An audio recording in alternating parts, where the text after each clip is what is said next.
সম্পর্ক। ছোটবেলা থেকেই এই শব্দটার সাথে প্রায় আমরা সকলেই পরিচিত। সম্পর্ক বিভিন্ন ধরনের হতে পারে বন্ধুত্বের, পরিবারের, ভালোবাসার সম্পর্ক, হতে পারে স্নেহের, মায়ার, মমতার।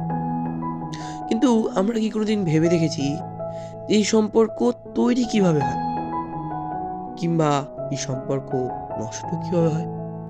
চলুন শুনে নেওয়া যাক সম্পর্ক তৈরির এক অসামান্য গল্প। গল্পের লেখক শ্রী গজা দাস এবং গল্পটি পাঠ করেছেন শ্রী শুভম দাস। 21 দিনগুলো, প্রথম অধ্যায়, সম্পর্ক। গল্পের কথক হলো এই গল্পের মুখ্য চরিত্র শ্রী শুভ্রজিৎ চ্যাটার্জি। এখন 2021, স্কুলের পরীক্ষা শেষ কবে দিয়েছিলাম কিছুই মনে পড়ে না। করোনা ভাইরাসের সংক্রমণ সারা বিশ্বে, স্কুল কলেজ সব বন্ধ, তাই পড়াশুনো প্রায় এলোমেলো হয়ে গেছে। এখানে প্রায় বলার কারণ এখন অনলাইন ক্লাস হয়। অনলাইন ক্লাস কেউ করে না, খালি নামেই হয়। ছেলেরা বিকেল হলেই ছুটে যায় পাড়ার মাঠে। খুব অদ্ভুত তাদের খেলা। সবাই মাস্ক পরে খেলতে আসে, কিন্তু খেলে ছোঁয়াছুঁই। যখন ছোঁয়াছুঁই খেলবে তবে মাস্ক পরা কিসের? আমার এইসব ন্যাকামো একেবারে পছন্দ হতো না, তাই আমি বেশিরভাগ সময় পাড়ার বাইরেই থাকতাম। আমার ছোটবেলা থেকেই ক্রিকেট খেলতে খুব ভালো লাগে।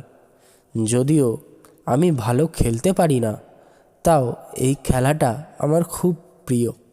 আমি দাদাদের সাথে খেলতাম, ওরা বড় ছিল তাই খেলা শিখিয়ে দিত। ভালোই কাটছিল আমার দিনগুলো। কিন্তু হঠাৎ দাদারা ঠিক করলো এখন থেকে ওরা রোজ ফুটবল খেলবে। বিষণ্ণতা মনে আমি মাঠ ছাড়লাম। রাস্তা দিয়ে হাঁটছি, ঠিক তখন দেখি একটা ইটের টুকরো। মারলাম এক লাথি, টুকরোটা সোজা গিয়ে লাগলো মন্টু কাকুর টাকে। মন্টু কাকু আমাকে দেখার আগেই আমি সেখান থেকে গায়েব। দৌড়াতে দৌড়াতে একটা সাইকেলের সাথে আমার ধাক্কা লাগলো। কিছু বোঝার আগে সেই সাইকেল চালিকা সাইকেল থেকে নেমে আমাকে শোনাতে লাগলো রাম বচন। আমি নির্বাক হয়ে তার দিকে চেয়ে আছি। হঠাৎ সে নিজের থেকেই তার হাতটা বাড়িয়ে দিল।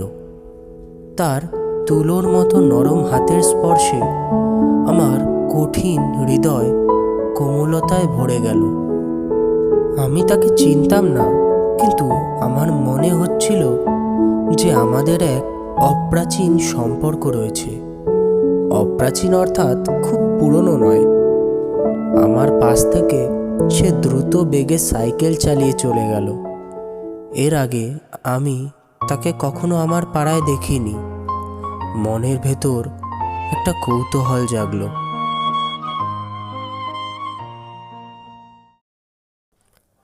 আমাদের পাড়ার এক উকিল কাকুর বাড়ির জানালার সামনে রাস্তার ধারে এক বসার জায়গা ছিল। আমি সেখানেই বসেছিলাম। দেখতে দেখতে অনেকটা সময় কেটে গেল। আমার একটা দাদা প্রতিদিন বিকেলে টালার জল নিতে আসতো। আজও তার ছুটি নেই। যাওয়ার সময় সে আমাকে দেখতে পায়। দাদা আমাকে জিজ্ঞেস করলো, ওই কিরে, কেমন আছিস? এই তো দাদা, কোনো রকমে চলে যাচ্ছে। আচ্ছা, তাই এখানে কি করছিস? এমন করেই তার সাথে কিছুক্ষণ গল্প করি। আমার জীবন অনেকটা যাযাবরের মতো। আজ এই বাড়ি তো কাল ওই বাড়ি। হ্যাঁ, আমি ভাড়া থাকি। বর্তমানে আমার ঠিকানা টাটা গেট, আনন্দ তীর্থ। আমি আগে যেখানে থাকতাম সেখানে আমাদের প্রতিবেশী ছিল সেই দাদা। নাম তার শুভম। শুভমদা আমার নিজের দাদা না হলেও আমায় খুব ভালোবাসে। আমরা সেম স্কুলে পড়ি। Khardah Shibnath high school. অত নাম করা নয়, তবে আমাদের কাছে স্বর্গের চেয়ে কিছু কম নয়। যাই হোক, গল্পে ফিরে আসি। আমার বারবার মনে হচ্ছিল যে ও এই রাস্তা দিয়েই যাবে। ঠিক সেটাই হলো যেটা আমি ভেবেছিলাম। ওই মেয়েটা সাইকেল নিয়ে এলো, আর চোখে দেখলো আমার দিকে। উকিল কাকুর বাড়ির গেটটা খুলে ঢুকে পড়লো ঘরের ভেতর। আমি অজান্তেই ওর বাড়ির সামনে বসে পড়েছিলাম।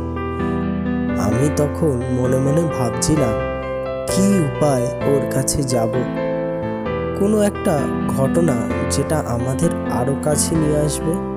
এটা ভাবতে ভাবতে সেদিন বাড়ি চলে গেলাম, যদিও আমাকে বেশি অপেক্ষা করতে হয়নি। দিনটা রবিবার ছিল, এতটাই মনে আছে। আমি দুপুরে না ঘুমিয়ে সাহিত্য চর্চা করছি। একটা ছোট্ট পাখি কাঁঠাল গাছের ডালে বসে ডাকছিল। আমার ওকে খুব ভালো লাগলো। আমি ওর একটা নাম দিলাম, বাবলি। ওকে ডাক দিলাম। ও যেন মানুষের ভাষা বুঝতে পারে। ও বুঝতে পারে সকল অনুভূতি। অজান্তেই যেন কেউ ওকে শিখিয়ে দিয়েছে। আমি ঘর থেকে কিছু চাল ভাজা নিয়ে এনে ওকে খেতে দিলাম। দৈনন্দিন জীবনের মাঝে এমন একটা বন্ধু পাবো ভাবতে পারিনি। পরক্ষণেই শীতের মনোরম দুপুরটা ফ্যাকাশে বিকেলে পরিণত হয়েছে। আমি আমার নতুন লাল সাইকেলটা নিয়ে বেরিয়ে পড়লাম। তখন এখনের মতো ভালো সাইকেল চালাতে পারতাম না। সাইকেলটা নিয়ে পাড়ার মোড়ে গেছি। দেখি ওইখানেই সবাই রেডি সাইকেল নিয়ে। একটা রেস শুরু হবে হবে করছে। আমি যেতেই আমাকেও তারা নিয়ে নিল তাদের এই মহাযুদ্ধে। 3, 2, 1, গো বলতেই সবাই নিজেদের রাইডার মনে করে সাইকেল চালাতে লাগলো। আমি সবার পেছনে ছিলাম। আগেই বলেছিলাম আমি ভালো সাইকেল চালাতে পারি না। রেস শেষ হলো। আমি দেখি দুজনের মধ্যে ঝামেলা চলছে। আবির বলছে আমি জিতেছি, আর অমিত বলছে আমি জিতেছি। এদের মধ্যে ঝামেলা চলতেই থাকবে। আমি একা একাই নতুন পল্লীর রাস্তার দিকে যেতে লাগলাম। কিছু দূর যেতেই আমার মনে হলো কেউ আমাকে ফলো করছে। পেছনে ফিরে দেখি সেই মেয়েটা আমাকে ফলো করছে।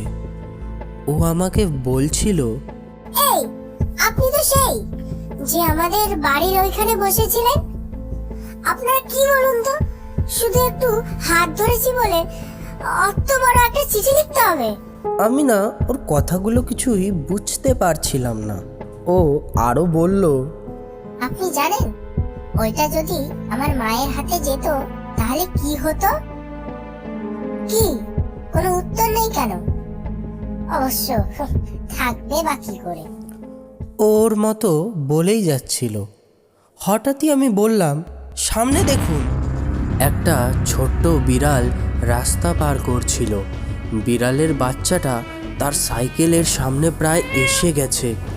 ও সাথে সাথে এক ব্রেক মারল।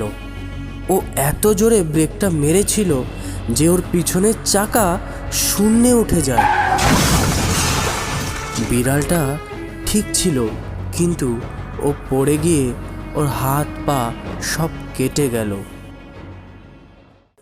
সাধারণত মেয়েদের এই সময় চোখে জল আসাটাই স্বাভাবিক, কিন্তু ওর চোখে কোনো জল ছিল না। ছিল শুধু এক তৃপ্তি, এক শান্তি। ওর নিজের চোট লেগেছে ঠিকই, কিন্তু ও যে একজনের জীবন বাঁচিয়েছে সেটাই ওকে শান্তি দিয়েছে। আমি দ্রুত সাইকেলটা রেখে গেলাম ওর কাছে। ওকে তুললাম। ওর পায়ে চোট ছিল। ও একটা হাত আমার কাঁধে রেখে এক পা দিয়ে আস্তে আস্তে হাঁটিয়ে রাস্তার ধারে রাখা একটা বেঞ্চে বসালাম। আমি রাস্তার পাশের একটা কল দিয়ে জল নিয়ে ওর পাটা ধুয়ে দিলাম। ও চাইছিল না যে আমি ওর পায়ে হাত দিই। আমার কাছে একটা সাদা রুমাল ছিল, আমি ওটাই ওর পায়ে বেঁধে দিলাম। এতক্ষণে আমার বন্ধুরাও সেখানে এসে উপস্থিত হলো। এরপর ওকে নিজের সাইকেলে বসিয়ে ছেড়ে দিলাম ওর বাড়িতে। ওর সাইকেলটা আমার বন্ধুরা ওর বাড়িতে রেখে দেয়। সেই দিন ও আমাকে মুখে কিছু বলেনি, কিন্তু ওর দুটো চোখ যেন বারবার আমায় ধন্যবাদ জানাচ্ছিল। আমি বাড়িতে ছাড়ার সময় ওকে বলেছিলাম, দেখুন, আমি সেদিন জানতাম না ওটা আপনার বাড়ি, আর আমি কোনো চিঠিও লিখিনি। আপনার কোথাও ভুল হচ্ছে। আমি কোনোদিনও চাইবো না আমার জন্য কারো ক্ষতি হোক। সেই ঘটনার পর কয়েকদিন কেটে গেছে। আজ আমি আমাদের পুকুরের পাড়ে বসে মাছদের রুটি খাওয়াচ্ছিলাম। জানি না কেন করছিলাম। আমি খেয়াল করলাম পুকুরের জলে কারোর প্রতিচ্ছবি ফুটে উঠেছে। প্রথমে ভাবলাম মনের ভুল, আসলেই কেউ আমার পিছনে দাঁড়িয়েছিল। আমি পিছনে ফিরে তাকালাম। আমি দেখি অনুতপ্ত চোখে সেই মেয়েটি তাকিয়েছিল আমার দিকে। ও কিছু বলতেই এসেছিল, কিন্তু বলতে পারছিল না। ওর পায়ের দিকে তাকিয়ে দেখি ঘাটা শুকিয়ে গেছে। কী কারণে এসেছেন এখানে? কিছু বলবেন নাকি? আমি সেদিনের ব্যবহারের জন্য খুবই দুঃখিত। আসলে ওই চিঠিটা আমার বেস্ট ফ্রেন্ডের ছিল। আমি আসলে তোমার রুমালটা ফেরত দিতে এসেছি। বুঝলাম, কিন্তু আপনি থেকে তুমি কি সম্পর্কে বললে? ধরে নাও বন্ধুত্বের সম্পর্ক। এই কথাটা শুনে আমি একটু হাসলাম। তারপর ওকে জিজ্ঞেস করলাম, ও আমার নতুন বন্ধু, যাওয়ার আগে নামটা তো বলে যাও। ও সাথে সাথে উত্তর দিল, আমার নাম হলো পারমিতা।